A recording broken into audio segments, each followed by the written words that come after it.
भीमा और कमला मिट्टी के बर्तन बनाते थे, पर आमदनी कम थी और वे हमेशा गरीब ही रहे। एक दिन बाजार से लौटते समय भीमा बहुत थक गया।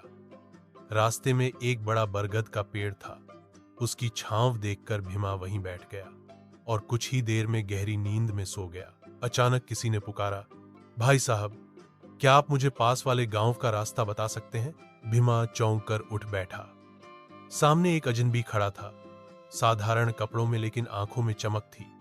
भीमा ने रास्ता बताया, लेकिन अजनबी रुक गया और बोला, आपने मेरी मदद की है, बदले में मैं आपकी मदद करना चाहता हूं। भीमा हैरान था, लेकिन कुछ कह नहीं पाया।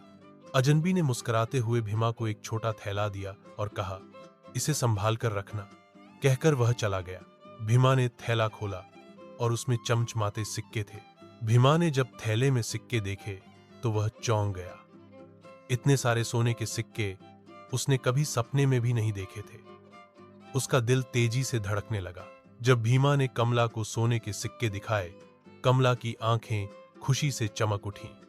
उसका चेहरा मुस्कान से खिल गया। यह भगवान की कृपा है, कमला बोली। कुछ दिनों तक भीमा और कमला ने किसी को कुछ नहीं बताया। उन्होंने उन पैसों से मिट्टी के बर्तनों के लिए बेहतर औजार खरीदे, घर की मरम्मत करवाई और गांवों के बच्चों के लिए भी कुछ किताबें और खाने की चीजें बांटी। धीरे धीरे उनका काम चल पड़ा। लोग उनके सुंदर बर्तनों की तारीफ करने लगे और दूर दूर से खरीदने आने लगे। भीमा अब हर बार बरगद के पेड़ के नीचे रुकता, लेकिन वो अजनबी फिर कभी नहीं मिला। मगर भीमा को यकीन था, वो कोई आम इंसान नहीं था, शायद कोई देवदूत जो उसकी मेहनत और सच्चाई से खुश होकर आया था।